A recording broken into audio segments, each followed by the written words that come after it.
Fala galera, este é o canal Leidos, eu sou o Alenart e o filme da vez é Êxodo, Deuses e Reis, lançado em 2014. Um filme dirigido por Ridley Scott e que é estrelado por aquele menino que fez os filmes do Batman, o Christian Bale. Então já vai deixando seu like, inscreva-se no canal e comente qualquer coisa para ajudar no engajamento. E considere apoiar o canal se tornando membro. Tô preparando uns vídeos exclusivos para os membros, então vai lá e não fica de fora, beleza? Recado dado, vamos pro vídeo. No ano 1300 a.C., durante 400 anos, os hebreus foram escravizados pelo Egito, para construir estátuas, edifícios na cidade e tudo o que lá havia.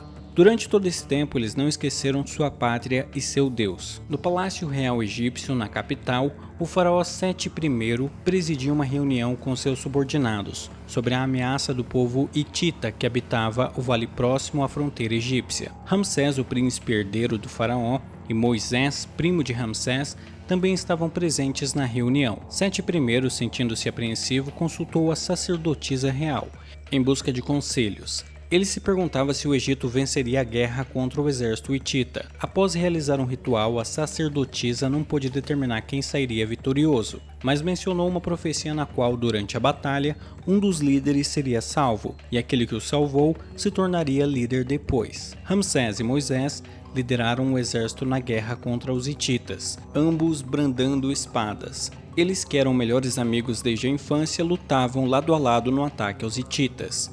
Durante a batalha, Ramsés quase foi atingido por uma carruagem inimiga, mas Moisés o salvou. E isso deixou Ramsés confuso, afinal, isso se relacionava ao que a sacerdotisa disse, mas era absurdo, pois Moisés jamais poderia ser líder. Após derrotar os hititas, o exército egípcio voltou vitorioso ao palácio. Sete I fala com Moisés e comenta sobre este último ter salvo Ramsés, fazendo a conexão com a profecia da guerra. O faraó expressou que gostaria que Moisés fosse seu sucessor em vez de seu filho legítimo Ramsés, mas isso era impossível. A única maneira de Moisés se tornar rei seria se rebelando. No entanto, o protagonista respondeu que nunca faria isso. No dia seguinte, Moisés foi enviado em uma missão para investigar algo relacionado aos escravos. Ao chegar lá, encontrou Regep, o vice-rei e governador da região de Pitom. Regep pediu a Moisés para enviar mais tropas devido ao crescente número de escravos, temendo uma rebelião. Caso sua solicitação não fosse atendida, ele planejava matar milhares de escravos para reduzir o número de pessoas. Moisés ficou furioso com a sugestão e decidiu dialogar com os escravos. Ao chegar lá, testemunhou um dos homens, chamado Josué, sendo açoitado, e ficou chocado com as condições às quais aquelas pessoas eram submetidas. Moisés se reuniu com o ancião dos escravos para saber se estavam planejando uma revolta, como afirmava Regep. O homem chamado Num queria saber a identidade de Moisés, que respondeu que era filho de Bitiá, a irmã mais nova do faraó Sete I. Vemos Num agir de maneira estranha ao ter conhecimento disso, e ele consegue fazer com que Moisés o encontre mais tarde. À noite, Moisés se encontrou com Num novamente, e aí o escravo disse que Moisés não era filho de Bitiá. No ano em que Moisés nasceu, uma profecia previu o nascimento de uma criança que libertaria os hebreus da escravidão, o que enfureceu o faraó. Ele ordenou que todas as crianças nascidas naquele ano fossem mortas. Miriam, irmã de Moisés, o colocou em um cesto e o deixou no rio Nilo, como uma forma de salvá-lo da morte. Eventualmente, o bebê Moisés foi encontrado por Bitiá, que o levou para o palácio, junto de Miriam, a irmã biológica do protagonista. Bitiá o criou como seu filho, e Miriam viveu ao lado do irmão, sem que ele e nem ninguém soubesse da verdade. Aos olhos de todos, Miriam era apenas uma criada do palácio. Moisés não acreditava na história e saiu dali irritado. Só que dois escravos hebreus que ouviram o que Num tinha dito, relataram tudo a Regep, na esperança de receber uma recompensa que o governador não deu. Ao retornar ao palácio, Moisés ficou surpreso ao ver a condição de Sete I, que estava morrendo. O funeral aconteceu naquela noite e logo depois Ramsés se tornou o novo faraó, sucedendo seu pai. Regep aparece no palácio para revelar a Ramsés a verdadeira identidade de Moisés, que na verdade é um hebreu. Ele fez isso porque antes ele se desentendeu com Moisés, sendo que este último não gostou da administração e a forma como Regep estava lidando com as coisas em Pitom. Ramsés perguntou a Moisés se ele era hebreu e ele respondeu que não. pois ele era filho de Bit-A. O novo faraó, ainda não convencido, chamou Miriam, a serva de Bit-A, para esclarecer esta história. Ramsés pergunta à mulher se ela é irmã de Moisés, e ela diz que não. Não achando ser verdade, ele ameaça cortar uma das mãos dela, se não for honesta. Miriam iria se manter fiel à sua narrativa e estava prestes a perder a mão, mas Moisés intervém dizendo ser hebreu. Isso faz com que Ramsés coloque Moisés em exílio. A mãe do faraó, a rainha Tuia, queria matar o hebreu, mas Ramsés não podia fazer isso, já que ele e Moisés sempre foram amigos. Ele sabia que seu antigo amigo não o prejudicaria, por isso apenas o exilou em vez de matá-lo. Antes de deixar o Egito, Moisés se despediu de sua mãe biológica e de Miriam. Já em peregrinação, após parar para descansar, Moisés percebeu que alguém havia colocado uma espada entre suas coisas. Após isso, ele continuou sua jornada pelo deserto. Devido ao cansaço, seu cavalo morreu, e quando Moisés acordou, 2 egípcios queriam matá-lo. Moisés enfrentou os 2 e os matou. Em seguida pegou os cavalos deles e continuou sua viagem. Moisés chegou ao estreito de Tirã, o Mar Vermelho, e o atravessou. Ele então viu um grupo de mulheres tirando água e sendo importunadas por pastores de cabras. Moisés teve pena das mulheres e ajudou a afastar os pastores. Em agradecimento, Zípora convidou Moisés para descansar em sua casa. A chegada de Moisés foi bem recebida pela família da bela mulher. Moisés se estabeleceu na aldeia e se casou com Zípora, com quem teve um filho chamado Gerson. Um dia Moisés decidiu subir o Monte Sinai, algo que ele não deveria fazer, pois segundo Zípora, o Deus de Abraão não lhes permitia ir lá. O protagonista, no entanto, não tinha tanta fé quanto ela, e subiu assim mesmo. E quando fez isso, de repente começou a chover intensamente, e as rochas desabaram, ferindo Moisés gravemente. E foi quando ele viu uma árvore pegar fogo e um menino aparecer do nada. Este menino era o mensageiro do Deus de Abraão, e pediu para que Moisés fosse libertar o povo hebreu da escravidão. No dia seguinte, o protagonista acordou e foi ajudado por Zípora. Ele contou à esposa o que aconteceu no Monte Sinai, mas Zípora tentou acalmá-lo e disse que o que ele viu era apenas uma alucinação. Dias depois, Moisés se recuperou. Enquanto ele bebia água, viu seu filho sentado na frente da casa. De repente, ele viu a figura do mensageiro no rosto de seu filho. Moisés ficou chocado e convencido de que tudo o que viu antes foi real, e ele tinha uma missão a cumprir. O hebreu preparou seu equipamento e planejou voltar ao Egito para libertar seu povo da escravidão. Ele se despediu de sua esposa e filho.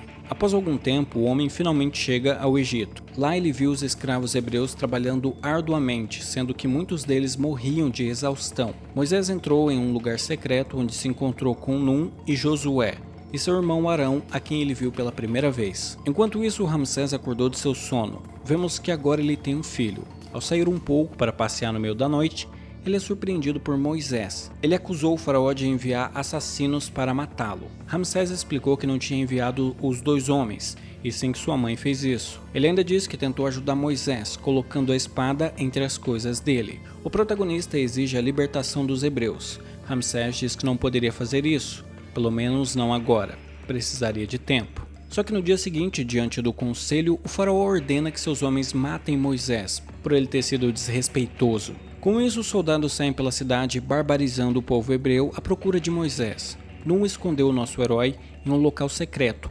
Como os soldados não conseguiram encontrar o paradeiro de Moisés, Ramsés sentenciou inocentes à morte por enforcamento, dizendo que isso continuaria até que ele recebesse o homem que procurava. Isso deixou os escravos hebreus ainda mais unidos. Eles concordaram em se rebelar contra os egípcios e passaram a se reunir em um lugar secreto para planejar a revolta. No dia seguinte, mais uma família inocente foi sentenciada à morte. Enquanto isso, Moisés usou suas habilidades militares para treinar os escravos e liderá-los na insurreição. Os hebreus conseguem lançar vários ataques coordenados para cortar o suprimento de comida e água dos egípcios, para que não houvesse escolha senão libertar o povo hebreu. Ramsés viu tudo de longe. Naquela noite, o exército egípcio contra-atacou, queimando as casas de um assentamento hebraico em uma colina. O mensageiro novamente aparece e diz que Moisés estava fracassando. Ele então afirma que agora Moisés deveria assistir, pois algo estava vindo. De repente, milhares de crocodilos surgiram no rio Nilo e atacaram os pescadores, tornando o rio vermelho de sangue e poluído. A água fez com que os peixes morressem. Ramsés tenta lidar com a situação, mas em vão, pois a água poluída inundou os campos e terras egípcias. ameaçando a safra. Naquela noite, uma infestação de milhões de sapos invade as áreas residenciais, incluindo o palácio do faraó. Durante o dia seguinte, os sapos morreram e foram seguidos por moscas que foram se multiplicando e causando doenças de pele em todos os egípcios, incluindo Ramsés e sua família. Quando o faraó recebe uma mensagem de que aquilo era a obra do Deus dos hebreus, ele, em retaliação, aumenta as horas de trabalho dos escravos. No dia seguinte, o cavalo favorito de Ramsés morreu de uma doença estranha. Além disso, todos os animais do Egito morreram por causas misteriosas. Ramsés sentenciou 2 de seus feiticeiros por não conseguirem impedir essas calamidades. Pela noite, a cidade é atingida por uma tempestade de granizo fortíssima. Moisés, enquanto isso, clamava pela visita do mensageiro, mas este não aparecia para falar com ele. No dia seguinte, o Egito foi invadido por milhões de gafanhotos, que devoraram os frutos e alimentos do país.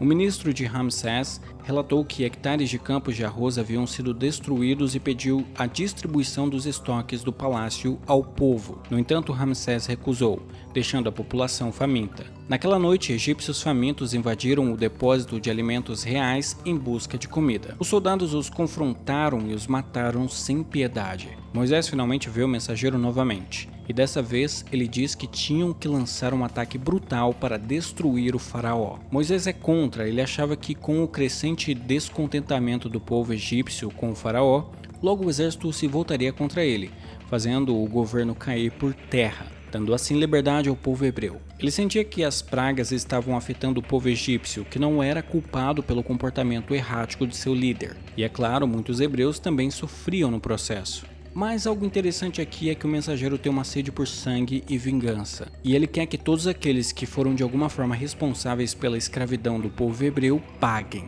Assim sendo, ele diz a Moisés qual seria o ataque final, algo que deixa o protagonista assustado, e ele é veementemente contra.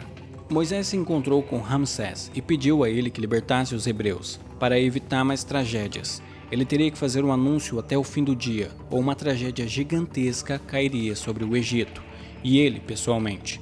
Em seguida, o escolhido diz ao seu povo que deveriam sacrificar um cordeiro e marcar as portas e batentes com sangue. E sendo assim, naquela noite, todos os primogênitos do Egito morreram, exceto os filhos daqueles que marcaram suas portas com sangue de cordeiro. O filho de Ramsés também morreu, evidentemente, o que o fez mudar sua atitude. Com o filho morto nos braços, o faraó se encontra com Moisés.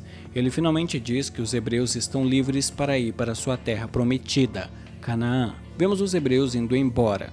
Só que quando o povo escolhido já estava em sua jornada, o faraó decide ir atrás deles, em busca de vingança. Com 4.000 homens e 1.000 bigas, eles começam a persegui-los. Moisés e seu povo estavam a 4 dias de viagem na frente do faraó e seus homens. Para ganhar vantagem sobre Ramsés, Moisés decide guiar seu povo através das montanhas. Era arriscado, mas também era a única forma de não serem pegos. O faraó segue pelo mesmo caminho ao perceber que seus alvos foram por ali. Para ele, era ainda mais arriscado, tendo em vista todo o seu equipamento militar. Mas o homem estava cego pela vingança e nada iria pará-lo. Os hebreus se encontram em um lugar onde só havia o mar à frente. Moisés não entende o que está acontecendo. Por que Deus o guiaria até aquele beco sem saída com o exército vindo logo atrás? Após algum tempo, com raiva e frustrado, o protagonista lança sua espada ao mar. Passa-se a noite e o dia seguinte vem. Só que agora tinha algo diferente. Moisés percebe que o nível do mar baixou misteriosamente. Ele percebe que aquele era o caminho que deveriam seguir. Os hebreus vão caminhando rumo às águas enquanto elas vão diminuindo. Ramsés e seus homens vêm logo atrás. Porém, quando atravessam um desfiladeiro, milhares de soldados caem para a morte. Logo depois eles chegam aonde Moisés e seu povo estão. O mar havia secado e os hebreus passavam por ele. O faraó e seus homens lançam um ataque final. O povo escolhido corre em direção a um ponto mais elevado, enquanto as águas surgem dominando a região seca. Os homens de Ramsés desistem do ataque quando notam aquela vastidão de água se aproximando. Mas na fuga eles são consumidos pela água. O faraó sozinho vai rumo a Moisés, e acontece que tanto ele quanto o escolhido são varridos pela água. Depois vemos que Moisés, apesar de ferido, está vivo. Ramsés estava vivo também, e viu seu exército completamente destruído. Moisés finalmente encontrou sua esposa e filho novamente. Ele também se comunicou com o mensageiro e com a ajuda dele, escreveu os 10 mandamentos. Por fim, vemos um já idoso Moisés tendo ao seu lado aquilo que é conhecido como a Arca da Aliança, e ao lado dele estava o povo hebreu, na viagem rumo à Terra Prometida. Bom, é isso aí galera, espero que tenham gostado do vídeo, nos vemos no próximo e tchau!